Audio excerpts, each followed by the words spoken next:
Cordial saludo, mi nombre es Brian Darío Moreno Restrepo. Mi nombre es Pablo Gómez Colorado.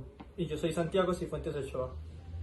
Bueno, en el presente video nosotros tenemos como objetivo comenzar hablando o dar un panorama general sobre los derechos humanos en Colombia, para luego contar o dar a conocer cómo se han vulnerado estos y cómo se siguen vulnerando en la actualidad, para lo que luego hablaríamos o nos centraríamos en los mecanismos de defensa de los derechos humanos a nivel nacional, es decir, los mecanismos internos, y posterior finalizaríamos hablando sobre el Sistema Interamericano de Derechos Humanos, es decir, la protección de los derechos a nivel internacional.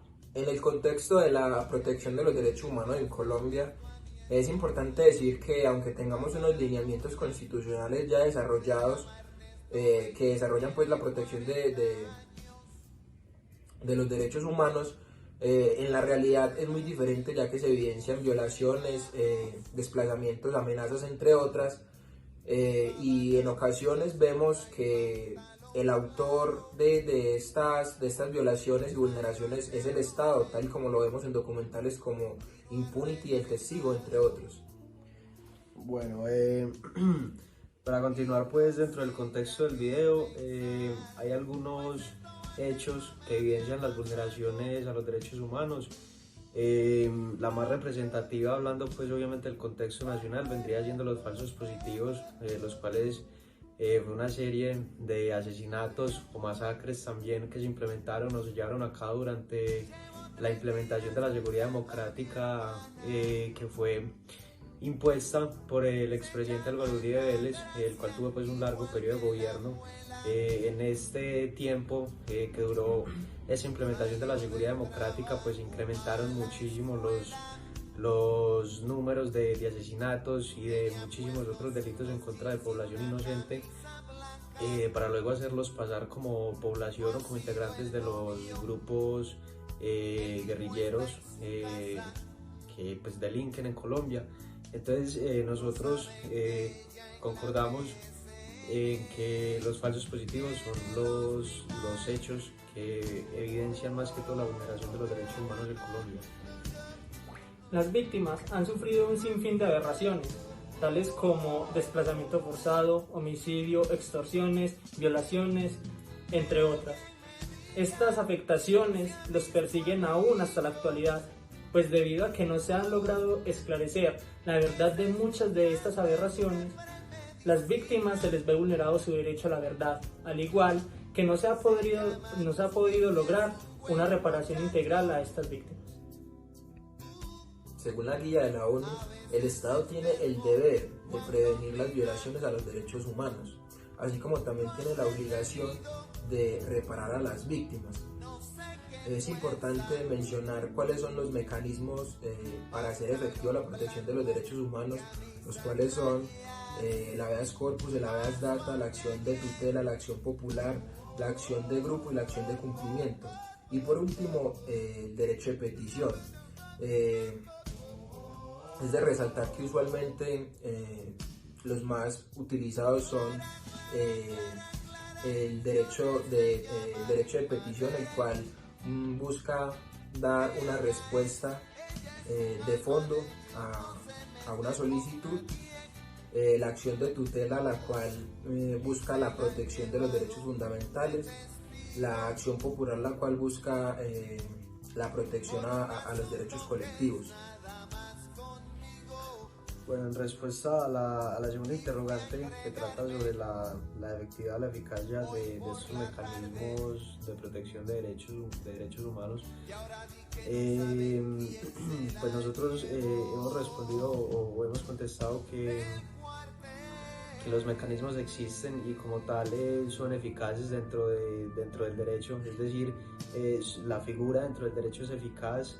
Y los mecanismos están a disposición de la ciudadanía en general, pues que pueda hacer uso del mecanismo más pertinente según la ocasión o según la vulneración, pero el problema radica es en la eficacia o la responsabilidad de los servidores públicos y de las entidades públicas, que pues de una u otra manera hacen parte del derecho, ya que pues son quienes llevan el proceso o hacen todo el trámite, es decir, toda la parte de procedibilidad en defensa de los derechos humanos. Entonces, el problema de la eficacia, concordamos en que no radica tanto en los mecanismos de protección, ya que los mecanismos de protección existen y se encuentran a disposición de las personas, pero el problema radica es en la eficacia, en la responsabilidad, en la honestidad y en los problemas latentes de corrupción y desigualdad que se evidencian en Colombia, pues que tienen como pilar las entidades públicas y la irresponsabilidad de los políticos de turno y de los cargos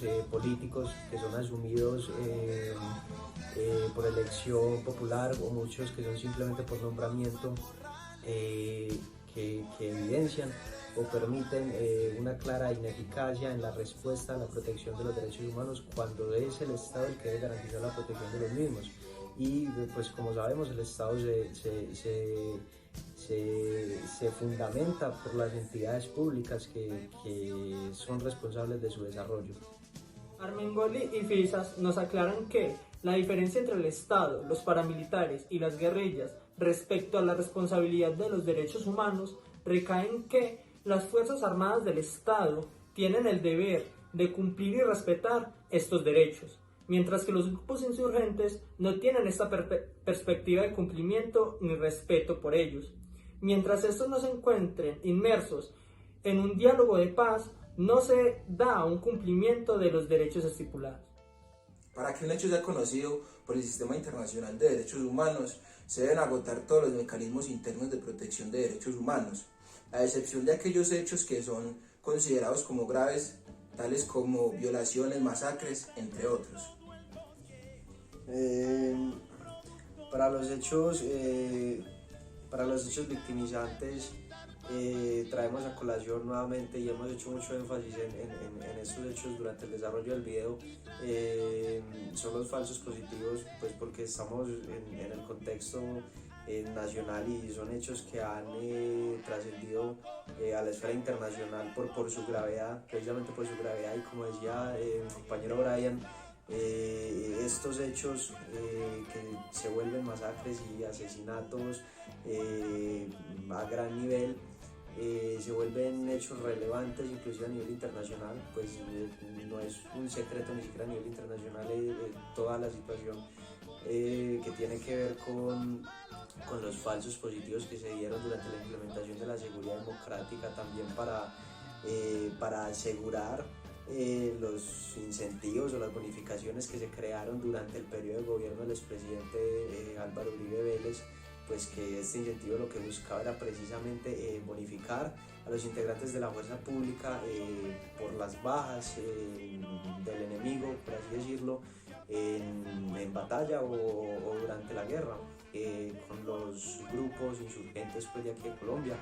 Entonces es el hecho que nosotros resaltamos y que hemos venido resaltando y que lo ponemos como hecho principal de las mayores atrocidades a nivel interno, y que por su gravedad ha transferido a la esfera de lo internacional, y que hoy por hoy inclusive se sigue tratando tanto a nivel nacional como a nivel interamericano e internacional.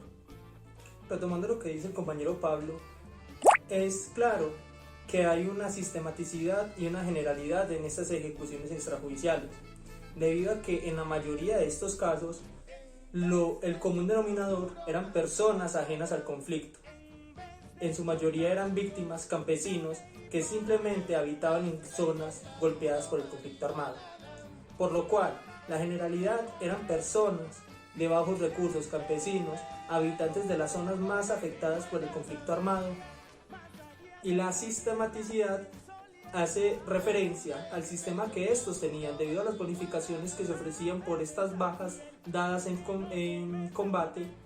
El sistema era apoderarse o llegar y raptar a estas personas afectadas y encubrirlas o hacerlas pasar por integrantes de los grupos beligerantes para reclamar las bonificaciones.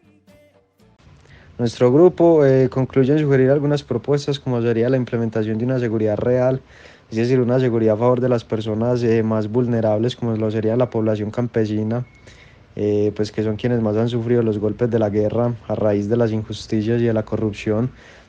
De ahí vendría nuestra segunda propuesta, que sería implementar mecanismos de prevención antes de que sucedan los hechos y los delitos, lo cual vendría acompañado de implementar una celeridad por parte de los funcionarios públicos y de las entidades que son al fin de cuentas quienes reciben los trámites y se encargan de los procesos a la hora de defender los derechos humanos de todas las personas. Ahora todos tenemos derecho a pegar. No, espérate, que ya. No, 1, 2, 3, ya. Es lo que tengo que decir.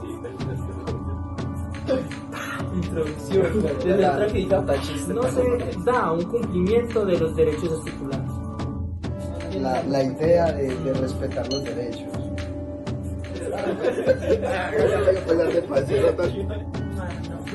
Es que hable relajado, weón. Sí, relajado, ese rato. No. Armengolis. Bueno, Armangoli.